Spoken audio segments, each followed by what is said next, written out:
Appreciate you joining us in the trenches with Dave Lapham, brought to you by First Star Logistics. And you are right in the middle of the defensive trenches with DJ Reader, run stuffer extraordinaire. Nobody moves this man off the line of scrimmage. He is a force to be reckoned with. There is no question about it. And he's got a lot of good things to say about this defensive football team, the additions to the defensive football team, the draft coming up to improve the defensive football team as well. A lot of good things that DJ Reader will cover. Smart for tuning in.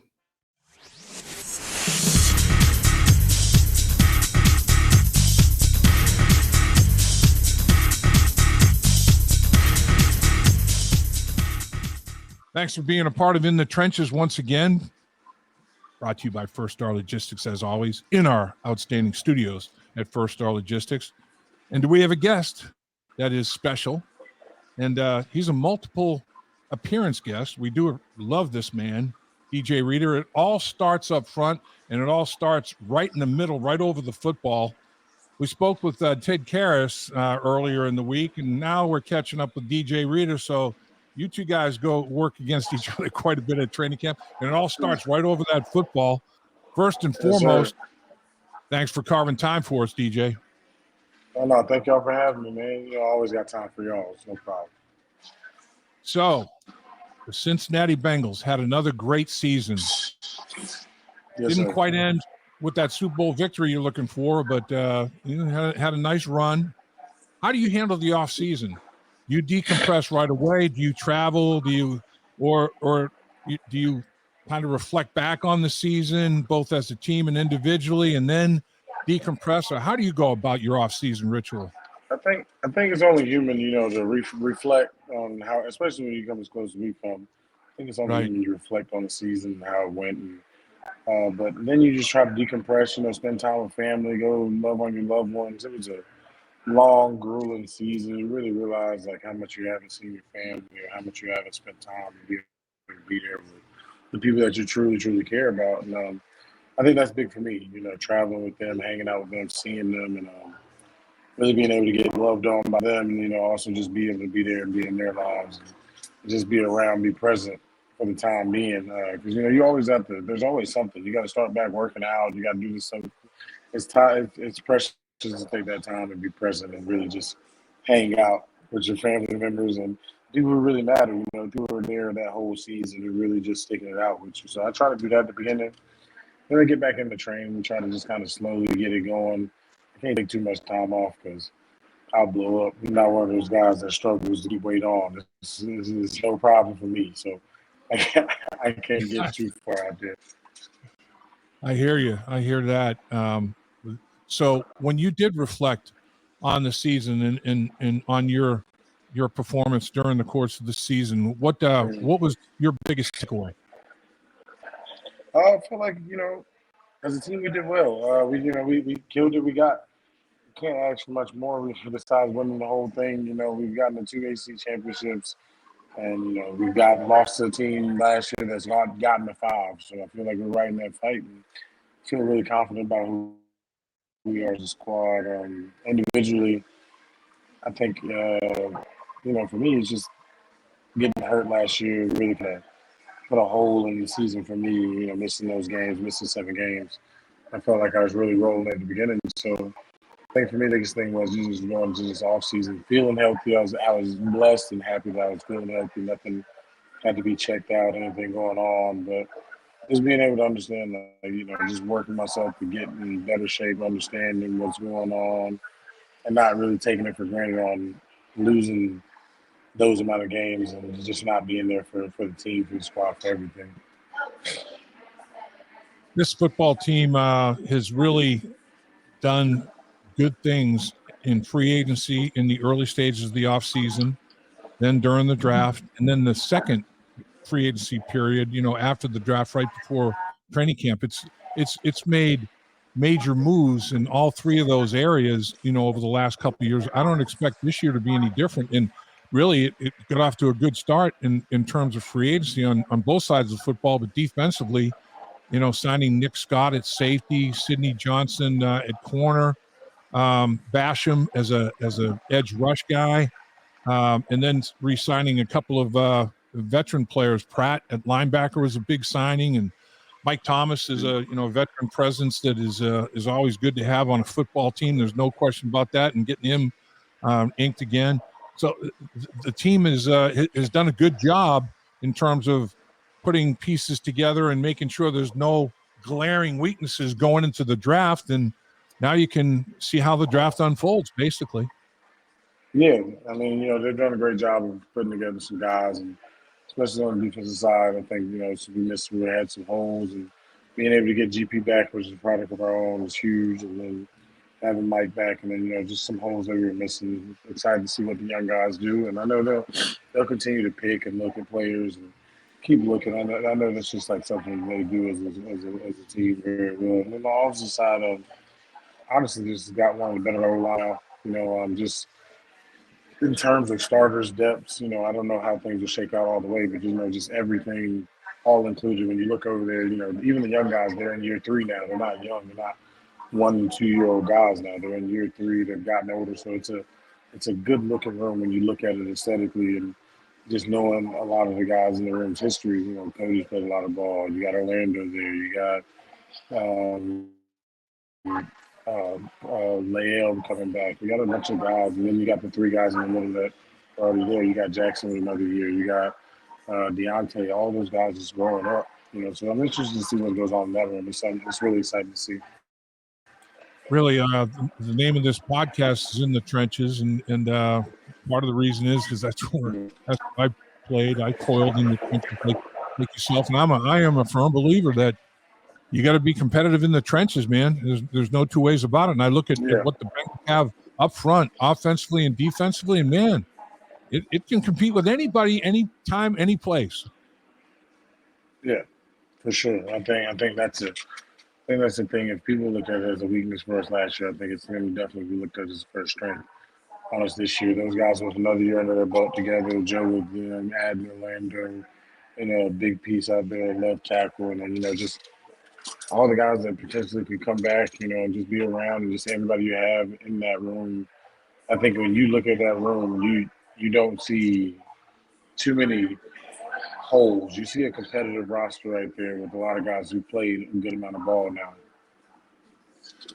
This time of year is always interesting for me. I like to observe the dynamics of interpersonal relationships with the players. I mean, you guys, and I remember it as a player, you establish bonds that are really strong. I mean, lifetime bonds.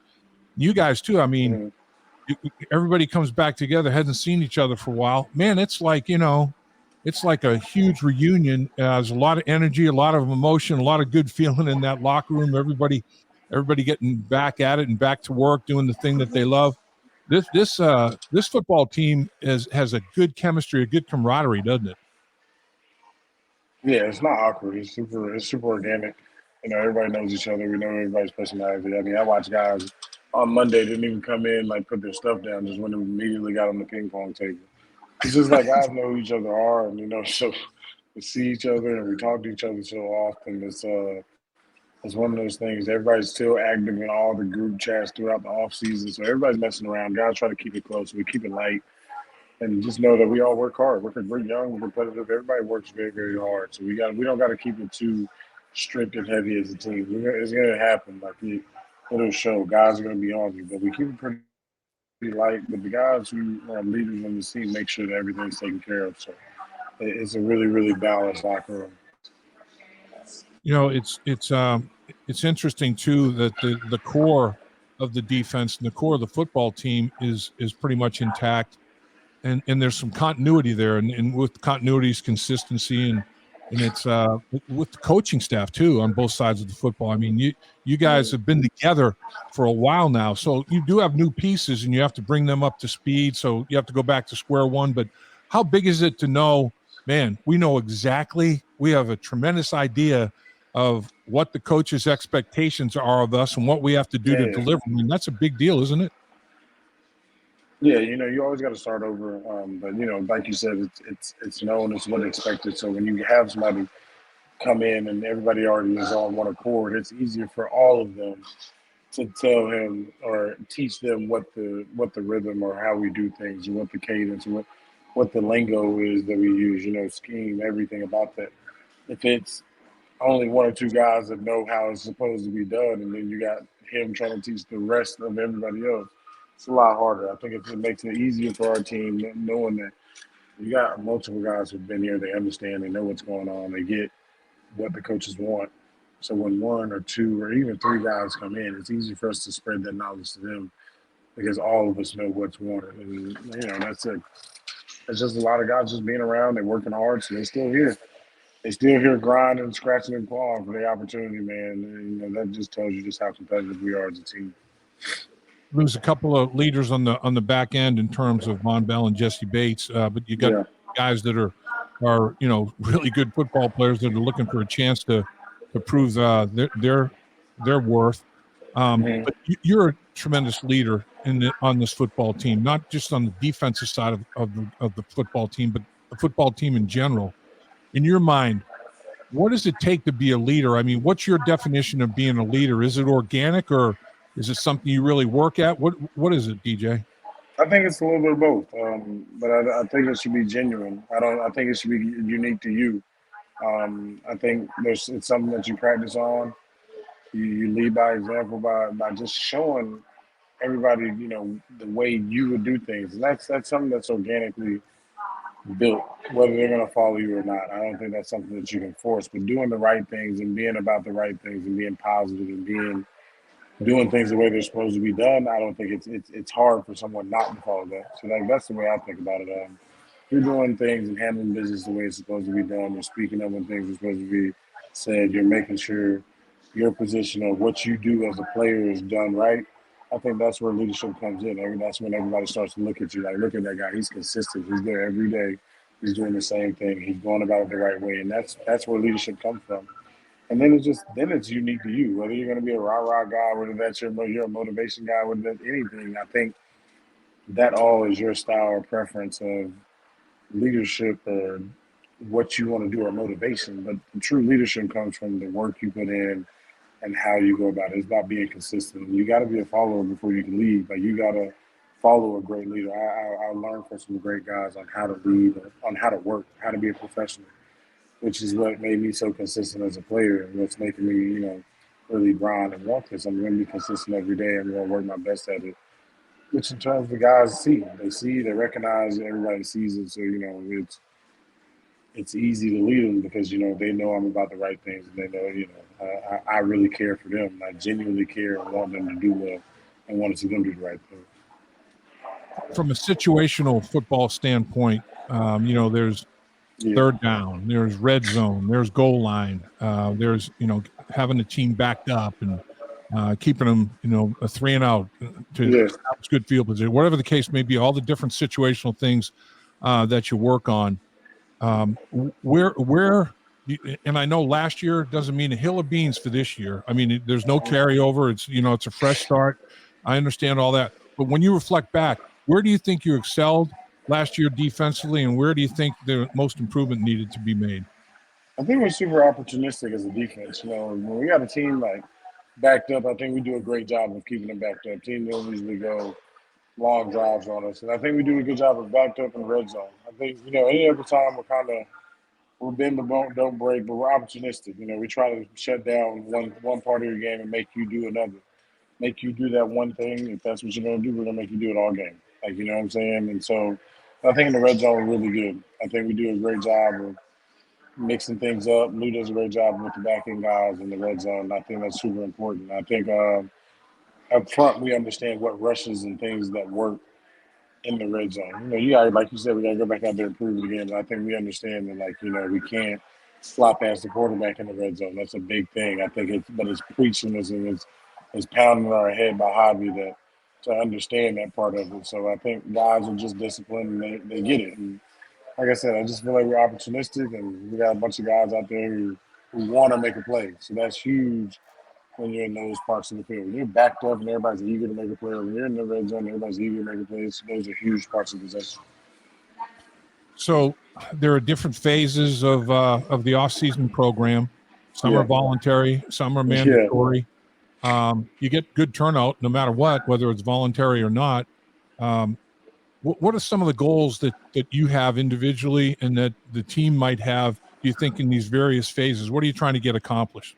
I think just getting back, just obviously shaking back into better shape and just keep rolling towards that, but more so just roll with the guys, um, being around them, creating, like you said, that organic feel, that organic messing with each other, just messing around, joking Right. around. We got to work out for 2 hours. It's gonna be serious, but also that organic push. Everybody sees each other. We see what each other are doing in the weight room. Everybody's pretty much on the same program, so you get to see somebody and you get to get in pods and people. You start pushing each other. It's competitive.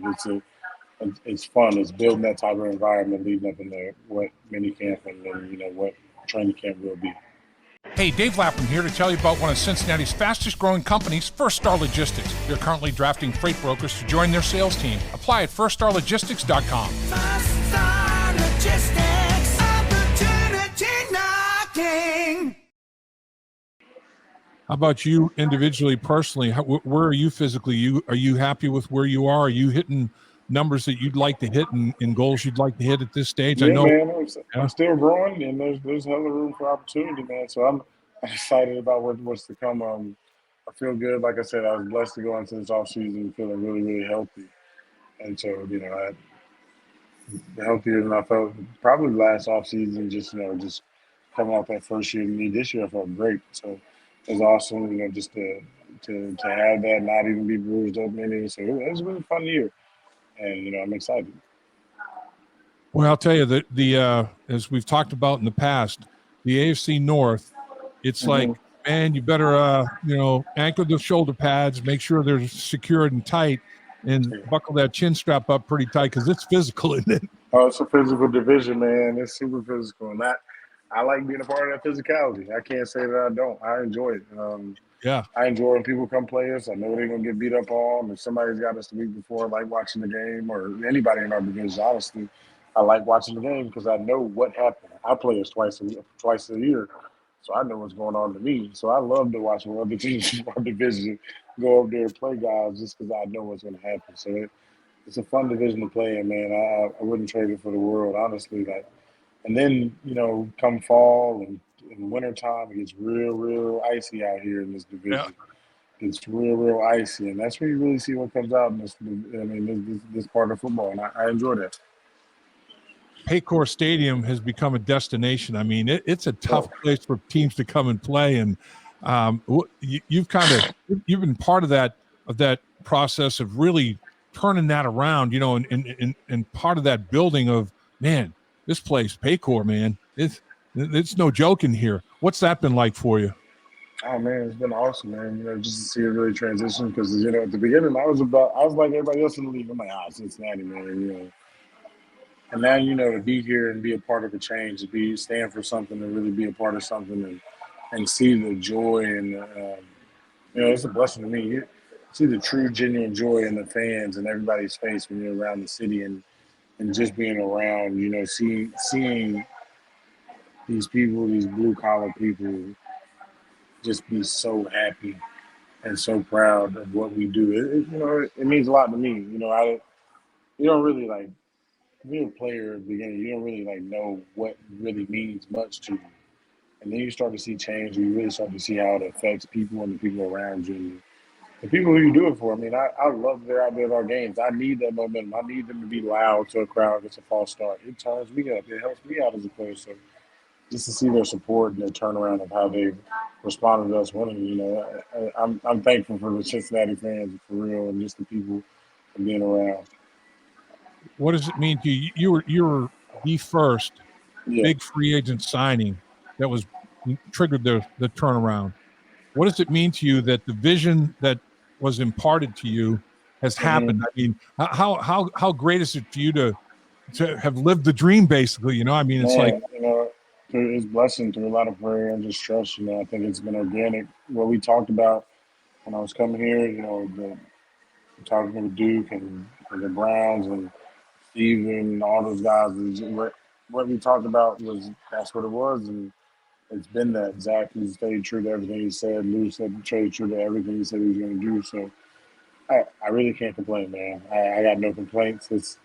it's amazing, just to be a part of this team and, just the vision that they had. Sorry. But the vision that they had at that point, it meant a lot.